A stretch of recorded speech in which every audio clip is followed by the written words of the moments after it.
আচ্ছা, এই ভিডিওটাতে মূলত দেখানো যে কীভাবে তোমার ওয়াইটি স্টুডিওর যে ভিডিওগুলো এটা কীরকম কী পারফরমেন্স করতেছে সেগুলো বুঝতে পারবে।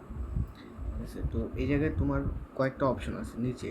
ঠিক আছে, ড্যাশবোর্ড আছে, এই জায়গায় কন্টেন্ট অ্যানালাইসিস, কমেন্ট আর ঠিক আছে, এই জায়গায় তুমি চাইলে এইভাবে চাপ দিয়েও যে কেউ ঢুকতে পারো। আরেকটা সিস্টেম হচ্ছে কন্টেন্ট চাপ দিলে, কন্টেন্টের চাপ দিলে এন অনেকগুলো অপশন আছে। এর মধ্যে তোমার এই যে সেট, ওই জায়গায় এই যে আমরা মোস্ট ভিউসেও যাইতে পারি, তারপরে এই জায়গায় ভিজিবিলিটি, পাবলিক, প্রাইভেট এরকমও দেখতে পারি।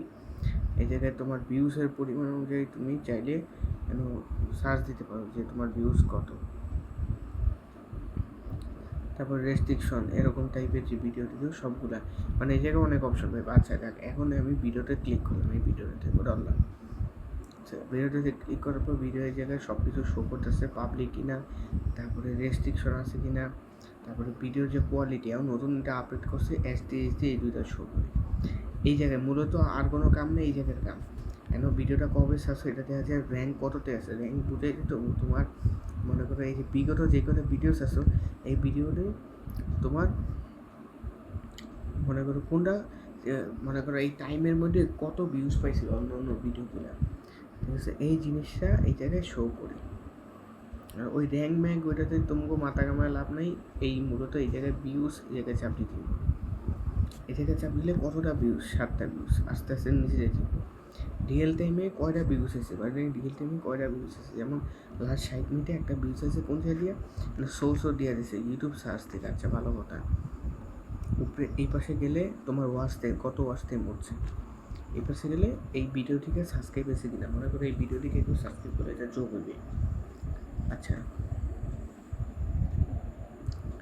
রিচে গেলে ইমপ্রেশন দেয়। ইমপ্রেশন মানে হচ্ছে কতজন মানুষের কাছে পাঠাইছে, লাস্ট 7 দিন তুমি ফিল্টার করতে হবে। যেমন মাঝখানে তোমার 19 তারিখে 89 জন মানুষের কাছে পাঠাইছে, আর আছে আজকে হলো 22 তারিখ, 22 তারিখে তোমার 6 জন মানুষের কাছে পাঠাইছে না, আজকে 23, সেটা কালকে রেজাল্ট শো করতেছে। যাক ওইটা ব্যাপার না, ওটা হলে আমাকে মাথা কামায় লাভ নেই। এর হচ্ছে ইমপ্রেশন, যে কতজন মানুষের কাছে পাঠায়। এই জায়গায় তুমি বুঝতে পারবে যে তোমার ভিডিওর ইমপ্রেশন কি প্রতিদিন পারে গেছে কিনা। এই জিনিসটা এই জায়গায় বুঝাইতেছে যে তোমার ভিউয়ার্স যারা এই ভিডিওর, তারা কোন জায়গা দিয়ে আছে। এখন সার্চ আর ব্রাউজার ফিচার, এই দুটোর সাইড থেকে নিচে গেলে এই জায়গায় যে সার্চ থিম, মানে সার্চ রিলেটেড, যেমন আমি তো দেখলাম এই ভিডিওটা থেকে কিন্তু একজন আসছে, ভিউয়ার্স আসছে। যদি আমি চাপ দিই, ও না মানে এইটা ব্যবহার করে তোমার কী করে সহজে, যে এইটা লেগে ইউটিউবে সার্চ দিছিল, এখান থেকে একটা ভিউজ আইছে, এটাই এসে মূলত বইতেছে। এটা আর কিছু শো করতেছে না। এখন তোমার এঙ্গেজমেন্ট শো করবে, কতজন কত অ্যাভারেজ কত সেকেন্ড দেখছে, যেমন 52 সেকেন্ড দেখছে আমারটা। আস্তে আস্তে নিচে গেলে এদিকগুলো অনেক কিছু শো করবে, অনেক কিছু শো করবে না। নিচে গেলে যে কতজন সাবস্ক্রাইবার, মানে সাবস্ক্রাইবার মানুষ দেখছে নাকি নোট সাবস্ক্রাইবার, এটা দেখা যায়।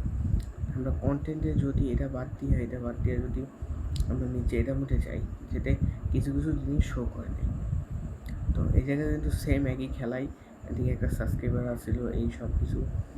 আচ্ছা, রিচে আমরা গেলে তোমার ওই একই খেলাই যে প্রতিদিন কত পেটা, যেমন 22 তারিখ, 21 তারিখে 14টা ইমপ্রেশন পাইছে, পার্টিতে কিন্তু আছে।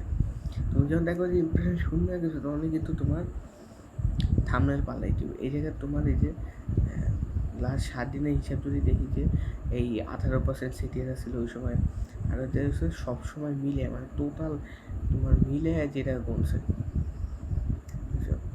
মানে ভিউজ, ইউনিক ভিউজ করে এটাও শো করে। এঙ্গেজমেন্ট ওই একই খেলাই। এই জায়গায় আবার মাঝে মাঝে তোমার বিয়েতে এই যে এই জিনিসটা দেখতে পারবে, স্পাইক, যে এই সময় মানুষ মনে করো তোমার ভিডিওতে ছিল এত সেকেন্ড। তারপরে অডিয়েন্সে গেলে এই জায়গায় তোমার এই জিনিসপাতিগুলো শো করবে। এই মূলত হয়েছে বিষয়।